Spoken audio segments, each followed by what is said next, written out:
घर की नई नई बहू जब ससुराल पहुंची तो उसकी नजर सूखे पौधों, सूखे पेड़ों और फूटे हुए कांच पर पड़ी। यहाँ तक कि कपड़े धोने वाली मशीन भी अचानक खुद ब खुद डांस करने लगी। इन सब अजीबोगरीब चीजों को देखकर अंजलि का दिमाग चकरा गया। फिर भी आदर्श बहू के रूप में अंजलि पूरे घर को अच्छे तरीके से साफ सफाई की। घर की सफाई देखकर पति भी हैरान रह गए, किंतु तब भी एक समस्या थी। शादी के कई दिन बीत गए, फिर भी उसके पति ने उससे कभी शारीरिक संबंध नहीं बनाए। अंजलि हर संभव तरीके से कोशिश करती, पर वो कभी उस पर ध्यान नहीं दिए। धीरे धीरे उसका पति उसके साथ अत्याचार करने लगा। ऐसा लगने लगा मानो अंजलि उस घर की पत्नी नहीं बल्कि एक नौकरानी हो। इन सारी परेशानियों से तंग आकर अंजलि ने फैसला किया कि वह अपने पति को सबक सिखा कर रहेगी। उसने अपना पूरा समय कुंग फू का अभ्यास में लगाया। अब यदि उसका पति उस पर कुछ कहता तो अंजलि ब्रूस ली की बहन बनकर एक ही लात में उसका काम तमाम कर देती। पत्नी का ऐसा रूप देखकर पति भी डर पड़े। अब तो घर के सभी सदस्य बहू से डरने लगे। पत्नी को सबक सिखाने के लिए अब उसने भी कुंग फू का अभ्यास शुरू कर दिया। सुरेश खुद को बहुत सख्त और मर्दाना समझता था। इसी सोच के कारण वह रोज अंजलि पर अत्याचार करता रहता और अंजलि चुपचाप सब सहती रही। पर एक दिन अंजलि का सब्र टूट गया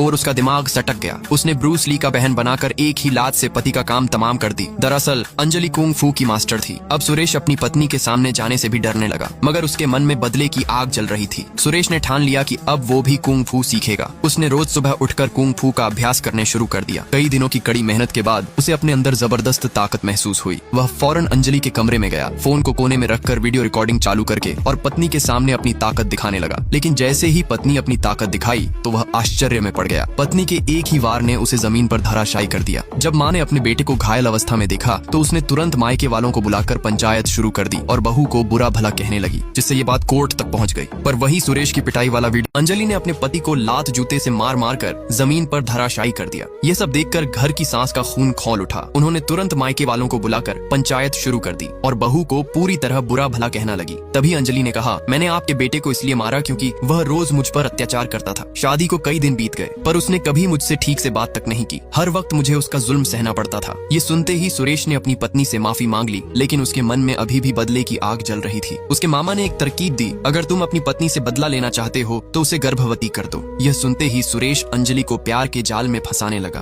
कभी उसे घुमाने ले जाता, कभी मीठी मीठी बातें करता। अंजलि को यह सब थोड़ा अजीब तो लगा, पर उसने ज्यादा ध्यान नहीं दी। ऐसे ही दिन बीतते गए। एक रात दोनों ने प्यार के अंधेरे में शारीरिक संबंध बना लिए। कुछ महीनों बाद अंजलि गर्भवती हो गई। उसी वक्त सुरेश ने कहा, जो कुछ भी मैंने तुम्हारे साथ किया यह सब मेरी पहले से बनी योजना का हिस्सा था। यह सुनते ही अंजलि का दिल पूरी तरह टूट गया।